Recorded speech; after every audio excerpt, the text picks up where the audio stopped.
So ayan mga kabarya, nakabili na naman po tayo ng isa sa pinakamahal na 1 peso coin sa panahon ngayon. At ito po yung 1 peso coin na hard to find at rare coin na kasama sa ating mga binibiling barya. At dahil magagaling ang hunters natin mga kabarya, ay talaga namang nakakakita sila ng mga ganitong klase sa sobrang tiyaga po nila maghanap ng mga ito. At ngayong araw nga pong ito ay nakipag-meet up tayo sa ating maswerteng seller na nakakita ng ganitong uri ng barya. At siya po mga kabarya ay taga Pulilan, Bulacan mga kabarya.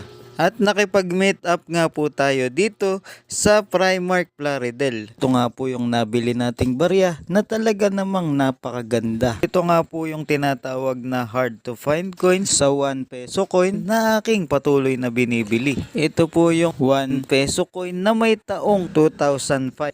Pakita naman po natin kung gaano kakinis ang ating nabiling 1 peso coin year 2005 at ito po ay authentic na year 2005. Hindi po siya altered mga kabarya dahil hindi po tayo bumibili dito sa ating channel ng mga altered coin. At ayan nga po yung likod niya mga kabarya. Kaya maraming salamat po kay Sir na taga Pulilan, Bulacan. Hindi po natin nakita yung itsura niya dahil tumanggi po siyang magpakuha ng litrato. Pero wala naman pong problema. Maraming salamat sa ibinenta nyong barya sa akin. Kung sakasakali naman na ikaw ang makakakita ng mga ganitong klaseng barya katulad na lamang ng mga una kong nabanggit, ay wag po kayo magdadalawang isip na mag-send sa Facebook page na RDC Coins and Collectibles. At pag nakita ko po ito mga kabarya at mga tumpak sa aking hinahanap, ay hindi po ako magdadalawang isip na bilhin sa inyo ito. Maraming salamat po.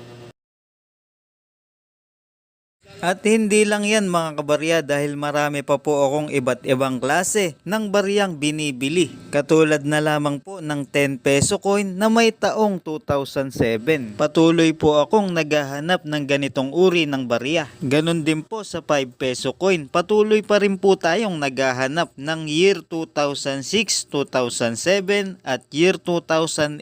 Sa 1 peso coin naman ay may hinahanap din tayo. Ito po yung year 2005 na 1 peso coin. At ganun din po sa 25 centimo coin. Patuloy po tayo naghahanap ng year 2006 na 25 centimo coin. At syempre hindi mawawala dyan yung ating bagong NGC 25 centimo na year 2017 mga kabarya. At bumibili pa rin po ako ng iba't ibang klaseng error coins mga kabarya.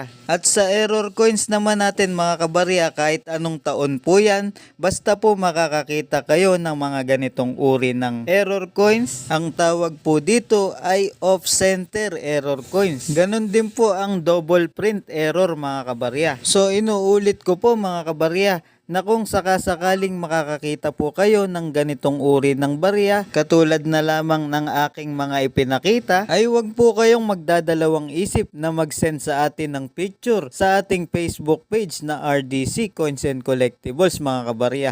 At pag nakita ko po yon mga barya nyo na tugma sa aking hinahanap, ay hindi po ako magdadalawang isip na bilhin sa inyo yan mga kabarya. Maraming salamat po.